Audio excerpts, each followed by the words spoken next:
Hello and welcome to Freedom Watch, your daily dose of raw liberty, streaming online at foxnews.com. I'm your host, Judge Andrew Napolitano, here defending freedom, defending your natural rights, and defending your right to have a government that stays within the confines of the Constitution. The growing discontent and public anger against the Federal Reserve and its current chairman, Ben Bernanke, who is seeking a second term as the chair of the Fed, is attracting strange bedfellows. Republican Senator Jim Bunning called Professor Bernanke, quote, a moral hazard. Conservative Republican Senator Jim DeMint and independent socialist Senator Bernie Sanders of Vermont threatened to put a hold on Chairman Bernanke's nomination. Here you have conservatives, a socialist, a constitutionalist like Congressman Ron Paul, who is spearheading the bill to audit the Federal Reserve, and a growing list of other lawmakers, even liberal activists and other public interest groups, all coming together to put an end to the corruption, the manipulation, and the greed of those behind the super secretive central bank that is controlling our economy and bringing it to its knees. Joining me now, Thomas E. Woods, Jr., the New York Times bestselling author of 9 books, including Meltdown, a free market look at why the stock market collapsed, the economy tanked, and government bailouts will make things worse.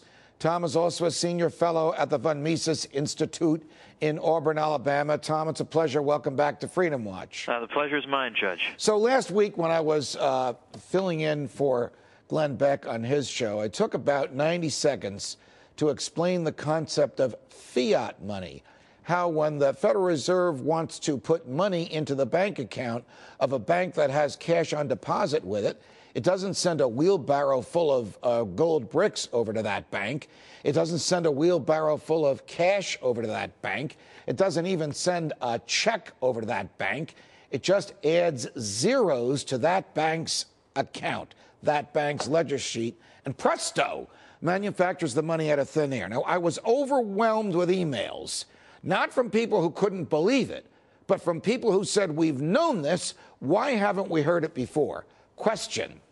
Why is there such a mystery about the concept of the artificial creation of money by the Federal Reserve? Well, my view, Judge, is that if you have a good racket going, you don't want to announce it from the rooftops. You want to sort of keep it quiet. You want to make it sort of complicated sounding. It involves the purchase of debt by the central bank, and it buys bonds, and then there are traders. I mean, just make it as complicated and convoluted as you can make it so that it's not immediately obvious to the average person. You have to read a book about it to really get it. You have to be lucky enough to live next to somebody who points it out to you. So I think it's a deliberate attempt to obfuscate, to keep this off the table. So this is why I think the Fed is so uncomfortable. They don't like these sorts of things talked about. They don't like it being out in public discussion. And I'm glad to see that finally, I've actually been sort of gently chiding the left on this for a while, that here the left claims to be so progressive and in favor of equality and this and that, but yet they're totally silent in the face of the Federal Reserve creating money and shoveling it to the most privileged people in society. Well, finally, nice to see some people on the left coming around on this. It is an odd group of people. You and I know Congressman Paul very well. I don't know Senator DeMint that well, but I think I know his thinking. I don't know Senator Bunning at all, and I have no knowledge other than his public image of Senator Bernie Sanders. But Congressman Paul has gotten not only himself, but Congressman Barney Frank, chairman of the House Financial Services Committee, to go along with the auditing of the Fed. Bernie Sanders, the socialist in the Senate, socialist, mind you, introduces the legislation to audit the Fed and said he wants to prevent Ben Bernanke from being reconfirmed. Question. What are the chances that the Fed will be audited, and what are the chances that Bernanke's confirmation will be rejected by the Senate? Because he's making things worse by creating money out of thin air rather than better by encouraging savings. Right. I think it's hard to say. It looks like Ron Paul's bill is going to be part of an omnibus regulatory bill that the one good part of it is the audit the Fed provision, and the rest of it won't be so good, such that Dr. Paul has been saying in the media that he's likely to wind up having to vote against his own bill. And, the usual suspects are saying, oh, that just goes to show what a crank Dr. Paul is. No, it shows how principled he is. His whole career has been building toward this bill, and yet they're going to destroy it so out of sheer principle he can't support it. But I don't think it's impossible that this thing could go through, especially given how much popular support there is for it, and given that the anti-Fed constituency, which is still small but very loud, right, and they get on that phone, the pro-Fed constituency, such as it is, who are they, right? If some bank presidents maybe. Well, that's what they're, and basically the establishment of people that have been protecting the Fed since 1913. Here's what got me going on this, Tom, was a piece in the Wall Street Journal and the other financial press last week saying that AIG, you remember them, they got $85 billion from the Fed, was prepared to pay $25 billion back. And they were going to pay the $25 billion back by giving the Fed shares of stock in a corporation that AIG owned with the Fed's authority to sell the shares of stock. So I thought to myself, well, now here's exactly what Tom Woods has been saying. The Fed gives this money to Chase Manhattan Bank, which is funny money, and Chase writes a check to AIG. So AIG is being, the money that's going out of the Fed is money that it's created out of thin air. But the money that's coming back into the Fed to pay back the so-called loan is not funny money, it's real money. So out goes funny money created out of thin air, in comes real cash. No wonder the Fed is loaded. Yeah, the whole system, this is how all the banks work. You can create money out of thin air, and then but the interest you get back is absolutely real. It is quite a profitable enterprise. And I don't want to evade your question about whether Bernanke is going to be reconfirmed. I think probably he will be. I think he'll have to be subject to some tongue lashings, but he probably will be.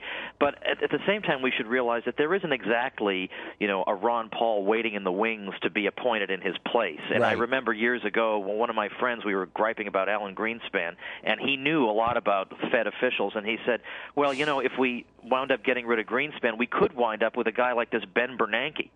So who could have predicted that? Ben Bernanke himself, just a few minutes before we went on air, speaking to one of the economic clubs, I'm not sure where, was asked the question about whether or not the Federal Reserve's creation of money out of thin air would be inflationary, and he answered no. How could it not be inflationary? If you flood the market with more cash, how could that not devalue the dollars that each of us has in our pockets? Well, one of the arguments that they would try to make would be that in depressed conditions, such as we're living in now, and there's a lot of slack in the economy, there are a lot of unused resources, you could have a lot of additional dollars and they wouldn't really get inflation going. And that's the argument that was made against me on the Kudlow show not long ago.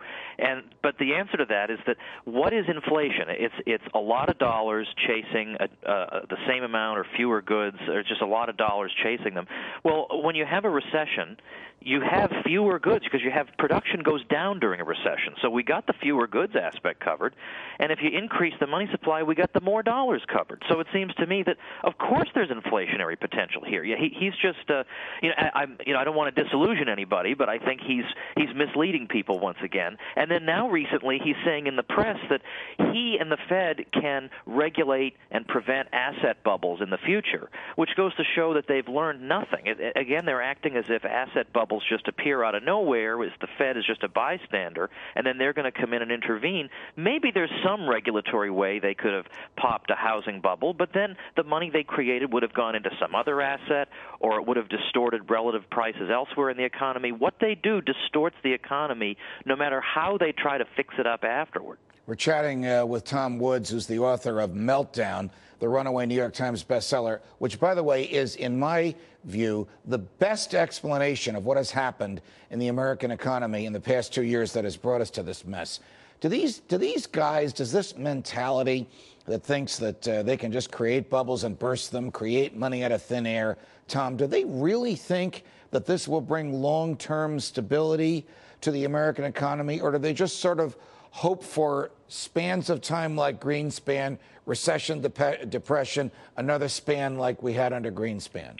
I think by and large they believe they can somehow manage this, that their wise oversight can smooth out the business cycle, and that's what Greenspan did in 2001. He smoothed it out and therefore made it all the worse when it hit us in the past couple of years. But I think right now the situation is so great that I think their public statements belie a very serious misgiving that they themselves have about the state of things. I think when Bernanke and those guys tell us that happy days are here again and we're turning a corner, I don't think they believe that. I honestly believe they think we're about to go over a cliff, and they hope that if they just keep giving us the rosy scenarios, maybe it'll become a self-fulfilling prophecy. Tom Woods, it's always a pleasure. Thanks for joining us on Freedom Watch. Thank you, Judge.